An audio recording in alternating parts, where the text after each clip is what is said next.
Your thoughts?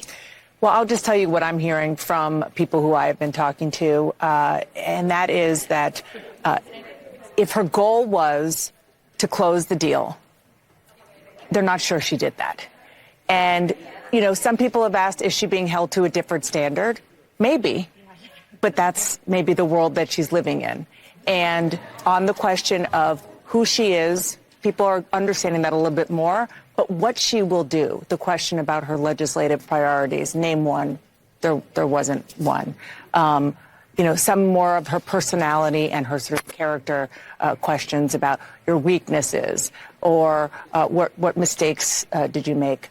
Not necessarily the answers there. Dana Bash, I mean, really disappointing after the CNN town hall. I don't know if that's been commented on the first 2 hours, but for her to be like, I don't know if Kamala sealed the deal. Donald Trump hasn't shown up for a town hall. Thank you. Why do they keep moving the goalposts on her and saying, I don't know if she sealed the deal? You know, that meme about, don't tell me you don't know enough about her when you know everything you need to know about him. Yeah. Everything. Yeah.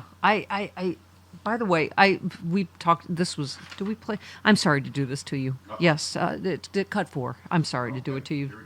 You got Department of Education. You got half the buildings at Department of Education. I never saw.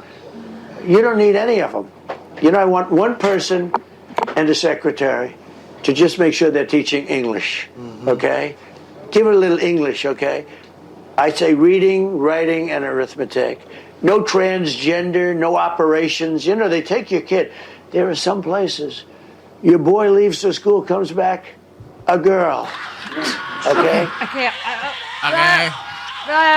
Sorry to do it to you again. As you said, Jesus Christ, listen, if you drop your kid off a boy and comes back a girl, take that child back to school because you took home the wrong child. Enough of this bull. Teachers can't even give your kid an Advil without parental consent. Thank you. Why aren't they pushing back against this one? I mean, they are using this to divide our country. There's ads all over trying to hurt the trans community. This somehow caught traction, and so they're using it. You can push back against election lies and his lies against the trans community in the same breath. Say something. This is absurd because he knows how to reach parents, make them fear for their children. Yeah. His campaign figured it out.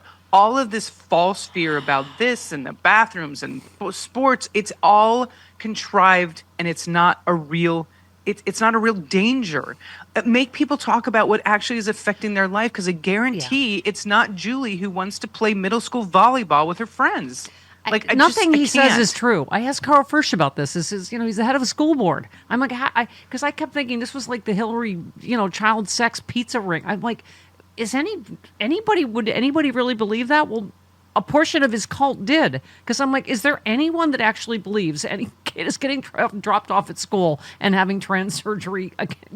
Thank God at least one of those guys in that barbershop laughed audibly at him when it came out of his mouth. Yes. At least some people are pushing back against this in real time.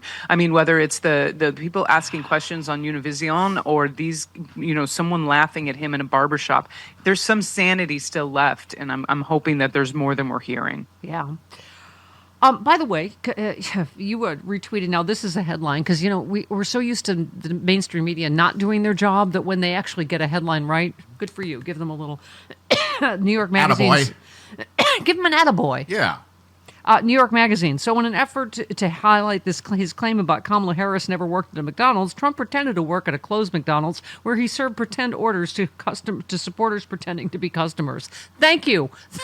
That's the way you say it, not Trump worked at a McDonald's, right? Absolutely. No gloves, no hairnet. Let's give him a real shift. And by the way, let's not give him a half an hour shift. Let's do the 8 hours that someone stands in front of a hot fryer putting out thousands of orders of McDonald's fries. These photo, and I hate that they call it a campaign stop. It's not a campaign stop if every single part of it is orchestrated by the campaign, where the place is closed. They control who comes through. They control the workers. This is a photo op. Call it what it is. It's a photo op. Yeah. You retweeted your friend, your buddy, your pal, Allison Gill, who said, who quoted the whole, it doesn't cost $60,000 to bury a Mexican, don't pay it.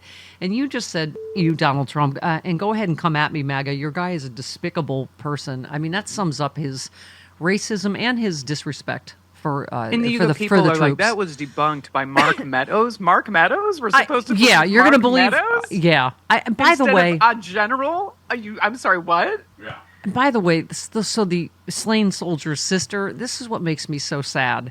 She, of course, said, oh, Donald Trump showed nothing but, respect for me and my family. I voted for him. Of course, he didn't say that in front of you, right. But, and first of all, I'm no fan of John Kelly, but are you kidding me? Right. You're, compared to the biggest liar in the history of the world, you're going to say John Kelly's not telling the truth? What's in it for John Kelly? Absolutely. Right. And you got Mark Meadows saying, oh, he would never speak that way. Oh, No, he please. does. We've seen him speak that way at rallies. We've seen him talk about people in real life in front of our eyes despicably. Right. So to think that he wouldn't go as far as disparaging a fallen soldier, give me a break. But these poor families that are used as props, and, of course Yeah. he was nice to your face. It's like that's that. But, he also didn't rape every woman he came across. I mean, come on. Right. Oh, you retweeted, many Democrats think their vote might not matter much in Texas. It does. Colin Allred and Ted Cruz neck and neck in the polls. Yeah, I keep talking about a lot of these Senate races. Oh, I forgot to mention Sherrod Brown is a fantastic senator. Please, God. Don't God, please after save him in Peter Ohio. Thiel bought you this douche-tastic J.D. Vance, please vote for a real senator in Ohio. But Yeah, he's a good man and he's done good things for that state. yeah, no, he is. He's terrific. But anyway, that tells you everything you need to know that Texas is in play. Yeah. And Colin Allred, absolutely dead heat. And by the way, if you are listening and you're in Ohio and you have not voted yet, your ballot measure 1, please make sure that you actually vote yes. They have rewritten that ballot. Your little Frank DeRose there, he tried to take abortion access away from you, got permission from that Republican Supreme Court to change the wording. You can actually ungerrymander your state if you vote yes on that initiative and not no. So if you haven't voted, make sure you research that because the language is awful. They're making it sound like if you vote yes on it, you're actually voting for gerrymandering, and you're not. Yeah. Speaking of, I just mentioned Peter Thiel. Allison Gill also tweeted, why on earth would Elon and Thiel pay tens of millions of dollars to elect Trump? Because that pales in comparison to the money they would steal from us with official acts immunity. I mean, yeah, think about it. Why would someone spend that kind of money?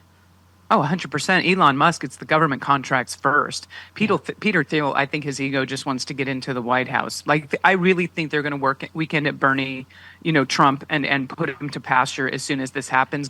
Forbid. Yeah. We just don't let it happen. Yeah. And like I said before, it's not going to happen this election. Let's get Kamala Harris elected. But in 4 years, we're going to have to defeat J.D. Vance because he's going to run. God. I had missed the story. You retweeted Trump on Monday visited Asheville, North Carolina to see the damage caused by Hurricane Helene and proudly showed off his his French fry certification pin. And you just did a whole ha ha ha ha ha ha ha ha ha. I'm sure the area devastated by a hurricane couldn't be more proud of the baby boy.